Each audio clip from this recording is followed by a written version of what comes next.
welcome, and Faith, give the intro. Welcome to Gravely Mistaken, where everything is unexplained and unedited. We're content creators, not your babysitters. If you're under 13, leave. Yeah, just... Thank you, Kappa, by the way. Yeah, we'll just call this the PG-13 to rated R, because I don't want to risk... Oh, how could you dare say that? Yeah, well, okay, we're in college. Sorry, I don't want to constantly be having to edit everything. There's a ladybug on the window. Oh, gosh darn it. We're a D&D podcast. And you can tell we obviously don't have it together. Yes, I actually saw one in the other dorms. They've started to come out. Don't you dare go over there and pick it up. Oh, we're a D&D podcast. Let's chill for now. I mean, to... So, my name is Sarah. I will be your DM, and because there is only 3 of us, at the moment, I will have a character in this, even though that kind of goes against D&D policies, but whatever. D&D can, chill, though. And introduce yourself. I am Beth Ann, and I am one of the players. Give us your player's name. Oh, my player's name is Roni. No, it's Roni, Bronwyn. Okay. How about you, Faith? I'm playing Sly Crux. Sly Crux. And I'm playing Leland. Okay. Who wants to start with the backstories? I will. We're in a magical enchanted land that has currently no name. And because that's too much dedication. So we're going to call it Land A. Oh my God. Land A. And so I want to welcome all the bards, rogues, paladins, clerics, and everything in between. Yep. Except for those edgelords. No more edgelords. I've had enough of that. You're all worshippers to the minor deity Paula, the deity of stews and soups, the symbol being the spork. Good, not the fork on one end and the spoon on the other. No, the good solid public school spoon with little edges. Okay. There's a difference. Okay, I'm gonna go for my character's backstory because I haven't had anything to do for a month and a half. So, I'm playing a tiefling bard from the College of Whispers. Long story short, was a noble, with only paternity on the noble blood side, and is now convicted, allegedly, of war crimes. Allegedly, need to put that in big, allegedly, of war crimes, and is running from, people that want to kill her and her fiancé, who she hasn't seen in, a while, because, war crimes. She's kind of been on the run for about 6 months now. And kind of, might be aiding and abetting people for really reasons that are okay, but that's okay, because no one cares. And I just realized our crew will have 3 females in it, 2 bards and a rogue. How can we almost had 3 bards? That would have been. You need to tell the other one to make a male character, though. There's too many females. Anyway, let's see. I have this written down. Okay, so we come to, so we're all inside our temple. The temple's kind of in a forested area. Behind the temple is this massively huge rising mountain. How about y'all do your freaking backstories? We'll do a little description and then we'll do backstories. The rest of them.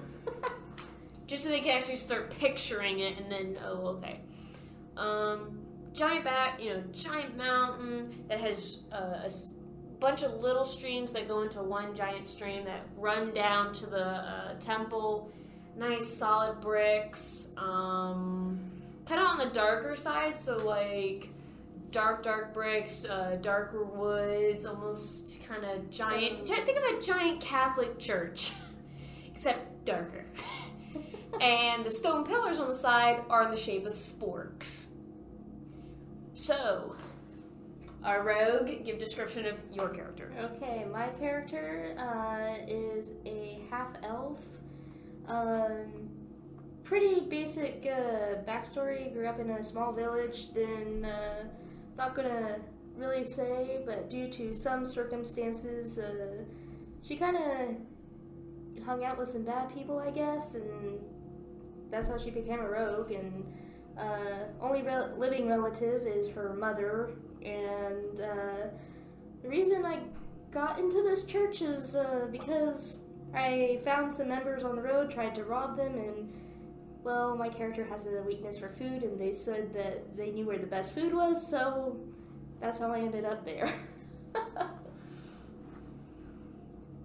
Wow. Okay, so basically, sorry, I gotta look down at my notes, and they're not very written out very well. Well, considering I only had 30 minutes to think of my whole backstory. So inside the temple, you walk in and think of when you have all the church benches. Now think of those as half picnic tables. It's filled with one-sided picnic tables. And there's a center aisle, and the rogue went ahead and caught the ladybug. This is gonna tell you how this campaign is gonna go real well. I like ladybugs. So basically, in this center, there is a giant, not giant, but I'm talking it's a good probably 4 or 5.5 feet around, and it's a giant black cauldron. For the record, nobody's allowed to steal the cauldron. I am calling that right now as the DM, as the DM one-sided dice, as the DM said so. We are not stealing the cauldron. I'm looking over at you, Faith, because I know you. Chaotic chaos. Pretty chaotic neutral. Then there's my character. So my character, Leland, is a Dragonborn. I just came up with a normal Dragonborn upbringing. The reason why she's even really with this religious crowd is because Dragonborns their taste buds are way lowered, so it takes a lot for them to be able to taste stuff. So her mother, years ago had been a part of this group for a while, so she's like, why not leave home, go, be a part of this group, kind of start, basically the equivalent of trying to find yourself in college is what she's going through. She's about 28 years old, so she's probably, because they grow really fast when they're young, and then their aging slows down. So that's just one of their things. She looks actually like a 28-year-old. She's part of the green dragon, so she's got the green going. When she gets really, really mad, she turns emerald level green, and then when she's not doing okay, she becomes pasty green. Let's see, anything else with her? She's a bard.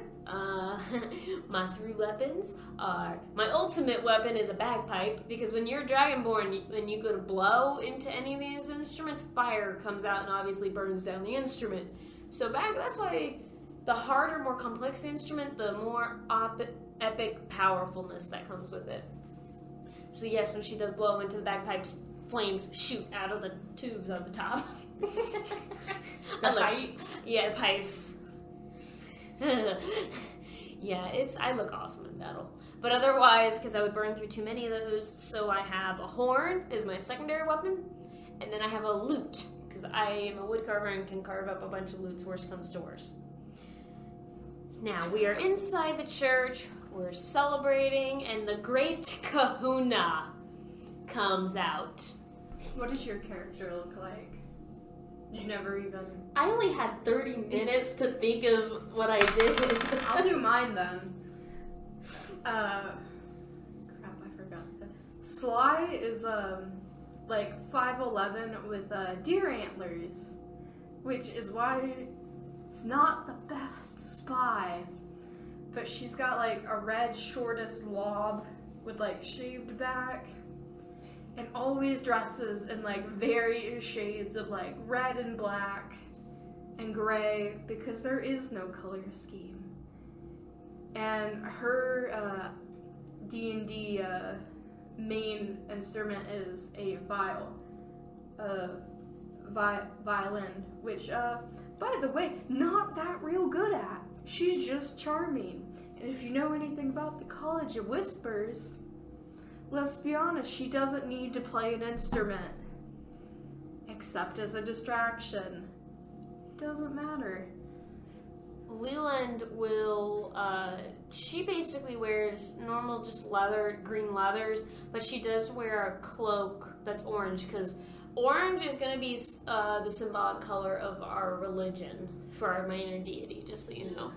So, I know, burnt orange too. I decided to go full in with the ugliness.